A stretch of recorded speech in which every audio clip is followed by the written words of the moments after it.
السلام علیکم ورحمۃ اللہ وبرکاتہ نحمده ونصلي على رسوله الكريم اما بعد احسن الكلام كلام الله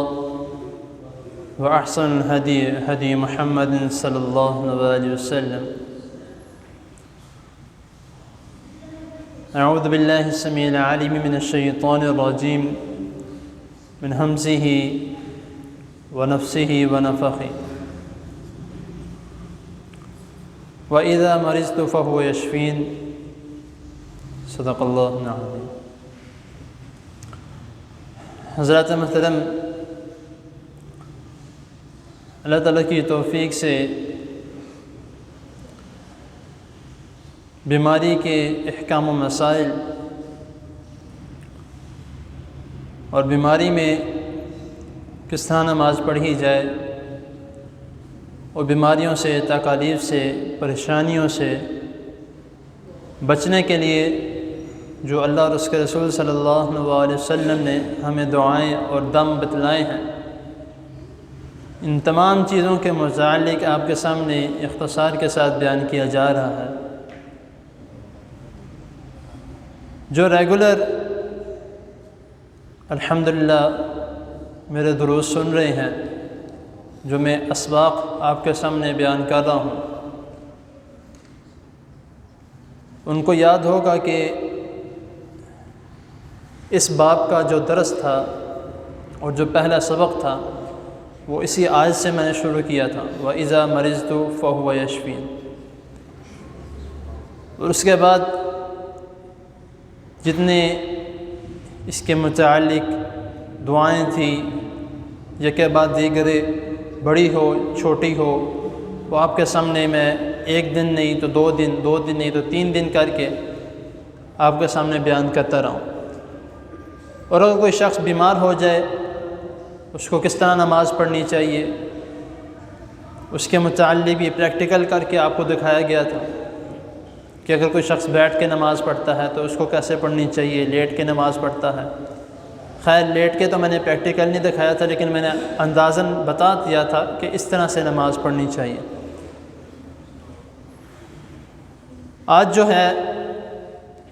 اس باب کی تکمیل اللہ تعالیٰ کے فضل و کرم سے ہو رہی ہے۔ تو پہلے تو میرا یہ ذہن تھا کہ میں اس باب کی جو ہے وہ چند باتیں کر کے تکمیل کر دوں گا، لیکن جس طرح میں پچھلے دروس میں کئی مرتبہ آپ کے سامنے یہ بات بیان کر چکا ہوں کہ جتنی بھی دعائیں اور دم اس مکمل باب میں بتائی گئی ہیں، اس کی ایک کتاب کی شکل میں جو ہے وہ میں الحمدللہ اللہ تعالیٰ کی توفیق سے ٹائپنگ جو ہے وہ خود ہی کر رہا ہوں۔ تو صبح سویرے میں جب اس کے متعلق ٹائپنگ کر رہا تھا، دعائیں وغیرہ لکھ رہا تھا، تو ایک حدیث اللہ تعالیٰ کی طرف سے میرے ذہن میں آئی، جو کہ میں نے اس پورے جو بھی جتنا بھی میں نے بیان کیا ہے اس میں نہیں کر سکا۔ تو اللہ رب العزت کے حکم سے، اس کے فضل سے میرے ذہن میں یہ حدیث آئی کہ رسول اللہ صلی اللہ علیہ وسلم نے فرمایا کہ اللہ تعالیٰ نے جتنی بھی بیماریاں اتاری ہیں، جتنی بھی بیماریاں، اللہ تعالیٰ نے اس کے متعلق اس کی دوائی، اس کی شفا، اس کے علاج کا طریقہ بھی اللہ تعالیٰ نے اتارا۔ تو یہ حدیث جب میرے ذہن میں آئی اور میں نے اس کے متعلق سرچ کیا، بخاری میں بھی ہے، مسلم میں بھی ہے، ابن ماجہ میں بھی ہے، تو میرے ذہن میں ایک بات ہے کہ ہم میں سے اکثر لوگ ایسے ہیں جو کہ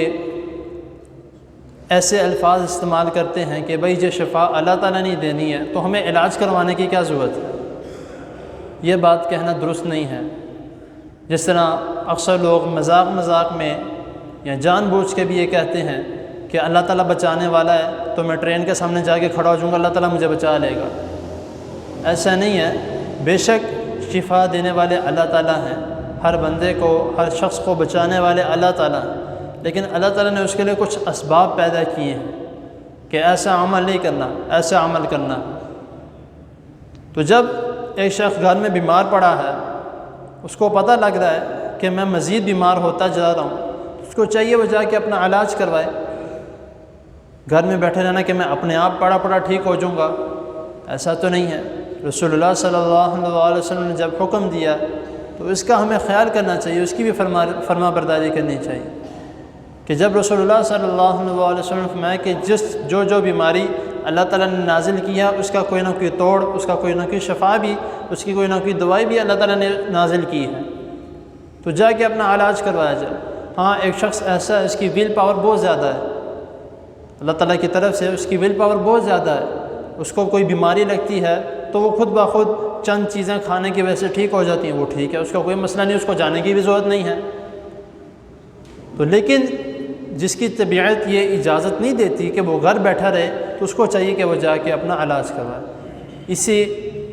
ضد لگا کے بیٹھ جانا کہ میں بیٹھا بیٹھا ٹھیک ہو جاؤں گا، ایسا نہیں ہے۔ تو اسی لیے کوشش کرنی چاہیے۔ اور اگر زیادہ تر لوگ جو ہیں وہ صرف اور صرف اپنا جو گمان ہے وہ دوائیوں پہ رکھتے ہیں کہ اس دوائی مجھے یہ دوائی علاج کرے گی، یہ دوائی میرا علاج کرے گی، یہ دوائی، ایسا بھی نہیں ہے۔ صرف ڈاکٹروں پر یا دوائیوں پر بھی نہیں رہنا۔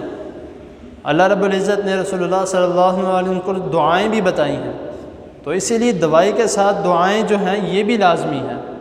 صرف دوائی پہ چلے رہنا یہ بھی ٹھیک نہیں ہے۔ تو کوشش کریں کہ جب آپ کوئی بھی ایسی چیز کھاتے ہیں، اب ایک شخص ایسا ہے جس طرح احادیث میں آیا ہے کہ شہد، اس میں اللہ تعالیٰ نے شفا رکھی ہے۔ اب ایک بندے کو شوگر ہے، وہ شہد پہ شہد کھائی جائے، اس کا تو مرنا پکا ہے،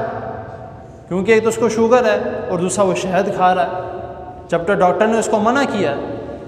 تو ایسی چیزیں بھی کچھ ہیں جو کہ انسان کے، بے شک اللہ تعالیٰ نے اس میں شفا رکھی ہے، لیکن انسان کے اس کھانے کی وجہ سے اس کا کام بھی خراب ہو سکتا ہے۔